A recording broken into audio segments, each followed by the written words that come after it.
बटे हमार गार्जियन लोग के तो हम जरूर पूरा करब कार्य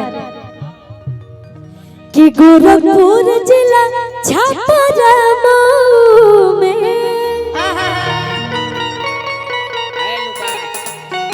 आ गईली हाजीपुर गोंडा लखनऊ में क्या बात है कि और कौन सवाद नहीं मिला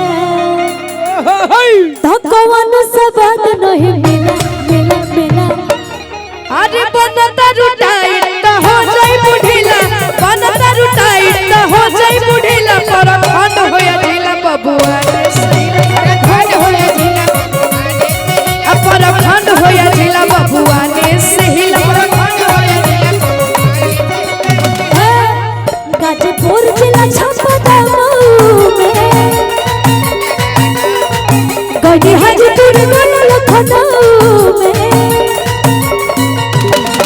अरे कौन सवाद नहीं मिला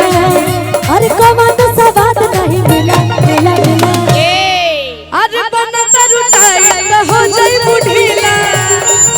अरे बनता रुटाई तो हो जाई बुढ़ीला पर खंड होया ढीला बबुआ ने पर खंड होया ढीला बबुआ ने सहिला अरे एकर मजाल बाकी बोल दिए जान एकर मजाल बाकी बोल दिए जान कवना के माथा को खोल दिए जान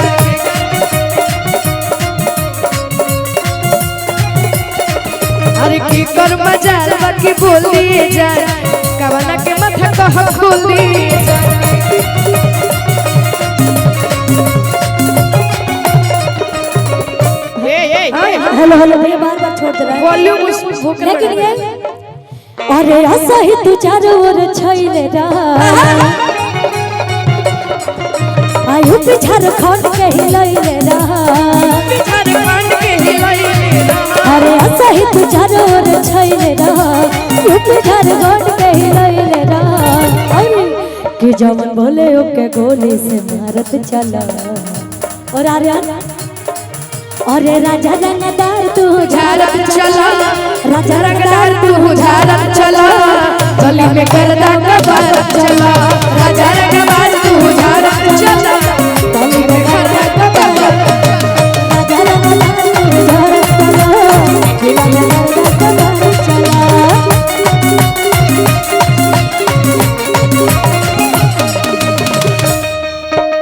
लाखों आशिक मर जाते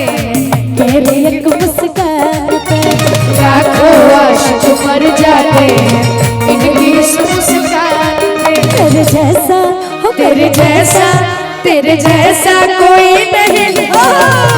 पूरे हिंदुस्तान में तेरे जैसा कोई नहीं है पूरे हिंदुस्तान में राजा रंगदार तू झारत चला गली में करला कबार चला राजा रंगदार तू झारत कान्हा पल के राइफल चले लचीला के चलावा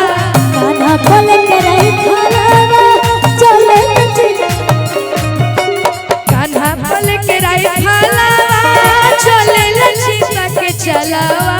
कान्हा पल के राइफलवा चले लचीला पावर बाकी खाली तेरा भाषण जानू पावर बाकी खाली दिल भाषण जान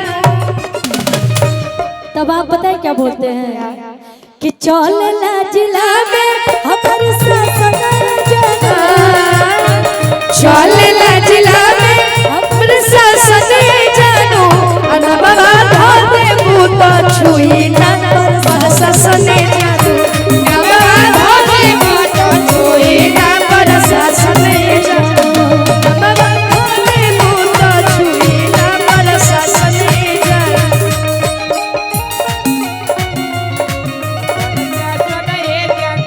कि नमः धोते भूत छुई ना पर शासन